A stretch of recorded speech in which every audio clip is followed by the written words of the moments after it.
కవిత షర్మిలపై కేపాల్ shocking comments చేశారు. పదవులు ఆస్తుల కోసం అన్నలతో చెల్లెళ్లు కొట్లాడుతున్నారు. కవిత తండ్రి చంద్రశేఖర్ అయితే షర్మిల తండ్రి రాజశేఖర్. ఇద్దరి భర్తల పేర్లు అనిలే. 60% ఉన్న బీసీ నుంచి ఒక్కరైనా ముఖ్యమంత్రి అయ్యారా? వాళ్ళిచ్చే డబ్బులు కూలి పని చేస్తూ ఇంకెన్నాళ్ళు మోసపోతారన్నారు కేపాల్.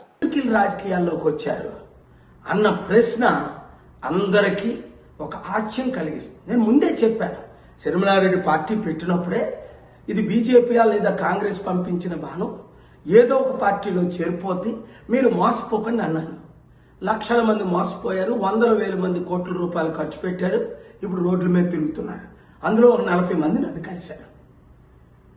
అన్న పదవి ఇవ్వలేదని, రావలసిన ఆస్తి లక్షల కోట్లు తనకు పంచలేదని, తల్లి ద్వారా చర్చలు జరిపినా వినలేదని శర్మిలారెడ్డి గురించి మనకు తెలుసు.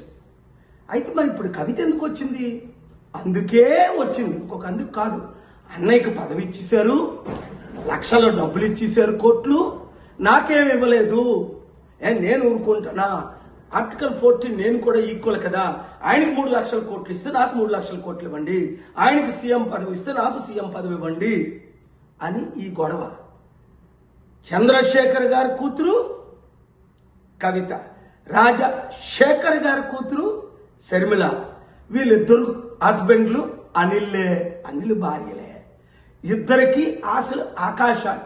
ఈ కుటుంబ కుల పార్టీలు మనకు అవసరమా? ఇంకా మోసపోవడం అవసరమా?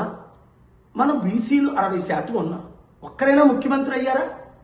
బడుగు బలహీన వర్గాలు ఎంతమంది ఉన్నాం, 90%, ఒక్కరైనా ముఖ్యమంత్రి అయ్యారా? ఇంకెందుకు మీరు మోసపోతారు? వాళ్ళు ఇచ్చిన 1,00,000 రూపాయలకు, 100 రూపాయలకు, 1000 రూపాయలకు కూలి పని చేస్తారు. ప్రజాశాంతి పార్టీ ప్రజల పార్టీ, అప్పులు తీర్చే పార్టీ, అభివృద్ధి చేసే పార్టీ, నిరుద్యోగులకు ఉద్యోగాలు ఇచ్చే పార్టీ. 12 లక్షల కోట్లు ఆంధ్రప్రదేశ్లో, 10 లక్షల కోట్లు తెలంగాణలో అప్పులు తీర్చాలంటే నేను వెళ్ళే మార్గంలో మీరు వెళ్ళండి. 2 రాష్ట్రాలు బాగుపడతాయి, దేశం బాగుపడుతుంది, దేశం ద్వారా ప్రపంచం ఈ వీడియో ప్రతి ఒక్కరికి చేరినంత వరకు షేర్ చేయండి.